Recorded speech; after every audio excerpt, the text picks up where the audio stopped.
My intuition proved correct about the lock in the noisy chamber where the ghosts are trapped. Unlocking the device brought forth a deafening clatter as a menagerie of instruments sprung to life around me. Fluid drained from the tank containing the spirit of Rose's daughter, and just when I thought I'd saved her, the entire tank slipped violently into a recess in the marble floor. Presently stunned, I need to collect myself before investigating a doorway revealed by the missing tank. With myself in the starring role, I now stand before the second act of my imprisoner's demented performance. My puppet strings dangle in front of an underground version of my host's childhood home, as the distant clatter of machinery echoes off the cavern walls. My captor's voice welcomes me from a speaker placed inside a mailbox, saying, "This is where I learned pain and fear."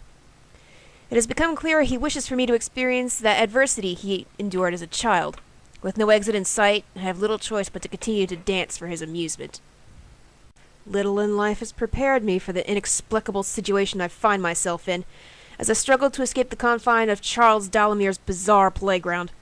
Within the second story of his mock childhood home, I've come across a massive mannequin representing his mother, Abigail Dalamir. As if that wasn't horrific enough, the enormous puppet has been rigged to respond to my touch, and occasionally erupts with verbal outbursts when I approach. A book wedged beneath the mattress looks like it belongs with the collection in the living room, but I'm unable to free it from the weight of the mannequin. Maybe I could find something to make her laugh harder? Charles Dalamir is forcing me to live his life. His anger towards my prior investigations is made manifest by the many years spent constructing this outrageous form of revenge. It's not enough for him to describe his pain. He wants me to experience it firsthand. Inside his mind, this must make perfect sense, but after clipping Mother Abigail's toenails, it's clear that I'm firmly within the grasp of an unhinged, vindictive monster.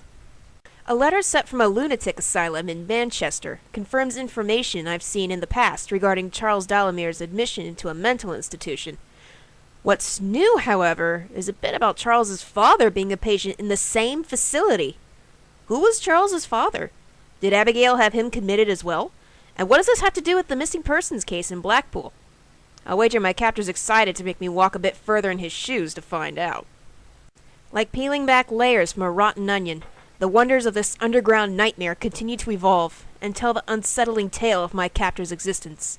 I now find myself shin-deep in snow outside the gates of a towering representation of a mental hospital, no doubt meant to mimic the place that imprisoned my host many years ago. High above, I can make out the piping and spouts exuding a continuous flurry of man-made snow, whose presence delivers a final brushstroke to a chilling portrait.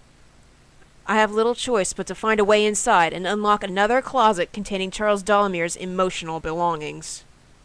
An audience of frozen mannequins observe my exploration of the asylum with indifference, as the screams of patients reverberate through the marble halls. One of the mechanical denizens is outfitted to play some simple card game. The rules are unclear, but my artificial opponent never fails to overturn a card outranking my selection.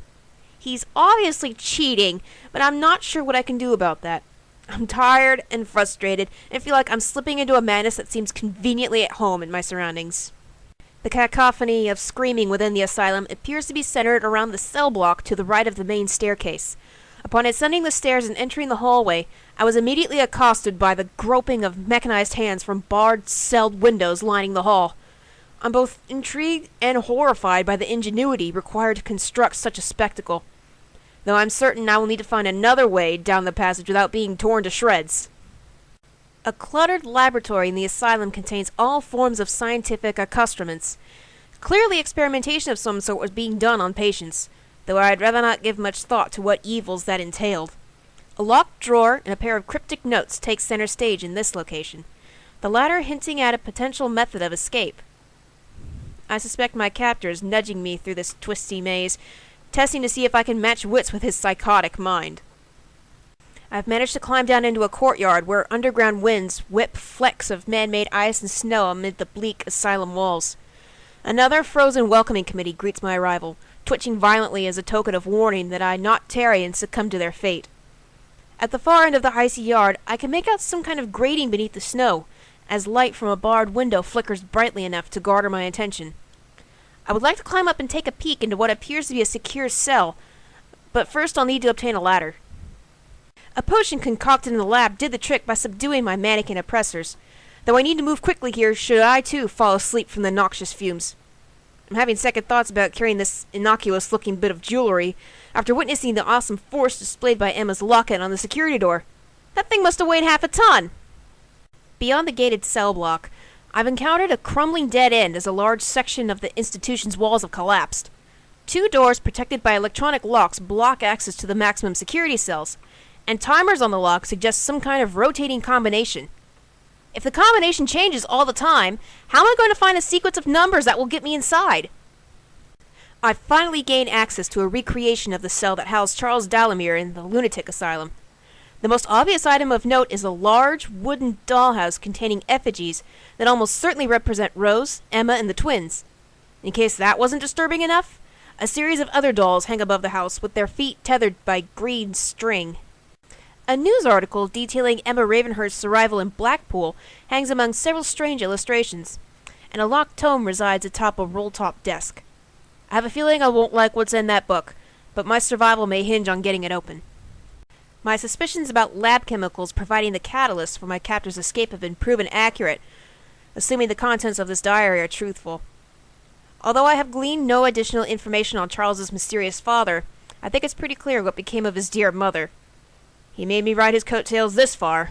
I don't suppose I'm getting out of here without paying her a visit myself. My not-so-gentle stroll down Charles's memory lane has taken me from birthing him, visiting his abused Phil's home, to ultimately escaping the same way he broke free from the asylum many years ago. I suppose it's no wonder he forced me to relive his mother's last, terrifying minutes before delivering his vengeful blow. After sifting through Mannequin Abigail's remains, my ghostly patrons are able to direct my attention to a small jewelry box beneath the rubble. The cell accessed via the security monitor is virtually empty, save for the camera that allowed me to view the door's combination from afar. The only pertinent detail in this tiny cell is another odd photograph taped up on the rear wall. I say another because this is not the first such photo I've encountered in or near the asylum. What new game is my adversary wishing to play? I have a bad feeling about this. Like her twin daughters, Rose Somerset has just regained her earthly body inside one of the huge tanks in the central chamber. I stood in awe watching the strange liquid drain as her ethereal form quickly returned to a state of flesh and bone. Her surprise rapidly turned to fear when she too was sucked beneath the floor with a hair-raising scream. What manner of voodoo has Charles concocted that could do such a thing? I'm free! Like my wicked puppet master before me, I have escaped the asylum as well as the confines of madness beneath Ravenhearst Manor. Although tempted to scale the rocky cliffside and make a hasty retreat, my duty as a detective and my anger towards Charles Dalamere strengthened my resolve to see this situation through to the bitter end. Unfortunately, I have a feeling my adversary feels confident in knowing I won't turn tail and run away.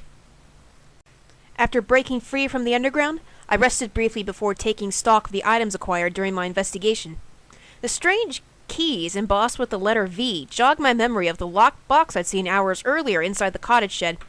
Sure enough, the keys fit, and after a bit of finagling, I was able to remove the lock and peek inside. Luckily, the contents of the box were worth waiting for, and might provide the information I need to stop Charles once and for all. His son, Victor, didn't count on my ghostly assistance helping me locate that which he thought impossible to find. But what do I do with this? Every time I come to grips with the absurdity surrounding me, I continue to step through doors leading to new and improved horrors. That said, my current whereabouts are remarkably serene compared with the previous situations I had been forced to endure. Classical music and gently falling rose petals feel ridiculously out of place in this underground nightmare, which is exactly why I'm keeping my wits about me. I know something horrible may transpire at any turn. I've had it with this nonsense! I refuse to feel sympathetic for this monster, and I wouldn't marry him even if I did.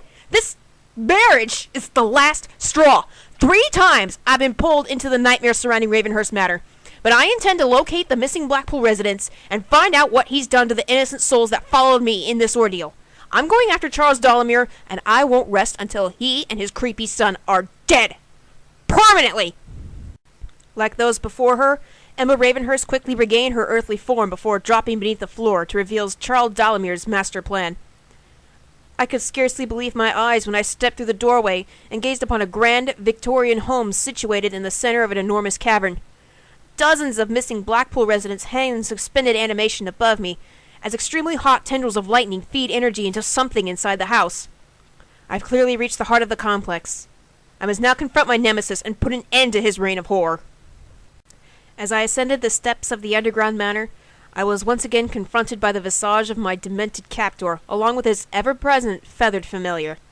The clamorous wailing of organ music poured from the open doorway, and upon peeking inside I beheld Charles Ptolemy and his son Victor, celebrating their eternal victory against death. Elated by my presence, their cocky demeanors reflect their gleeful enjoyment in making me bend to their will. You won't be dancing for long. I've successfully located Emma, Rose, and the twins on the second floor of the rickety subterranean manor. Each is alive and bound inside large metal chambers surrounded by all sorts of mechanical paraphernalia. The same device that gives Charles and Victor eternal life has apparently been used to pull the spirits of my spectral assistants back into their earthly form. I'm unable to loosen their restraints, and I fear my captors might appear at any moment to permanently string me up in a similar fashion. I need to figure out a way to shut this thing down. While unable to save the missing Blackpool citizens, I was successful in freeing Emma, Rose, and the twins before overriding the control of Charles's horrific, life-sucking machine. We escaped via the cliffs before returning to watch the smoke-filled, fiery aftermath spew ash and debris high into the autumn sky. It may have been my imagination, but I swear I saw the shadowy contours of a raven form amid a column of smoke, clawing its way into the evening air. With the others in tow, I turned my back to the sea and began my journey home, confident that I would never again return to Ravenhearst Manor. As we started our trek to the car, I felt the crumple of damp paper beneath my feet. I knelt down amongst the blackened rubble and dusted ash from a pair of drawings ejected from the devastated complex. I am uncertain who is represented on the bits of parchment, but I will keep them as a souvenir of my victory over the evils now entombed beneath me. If nothing else, they will serve as a firm reminder that I never again revisit these cursed grounds by the edge of the Irish Sea.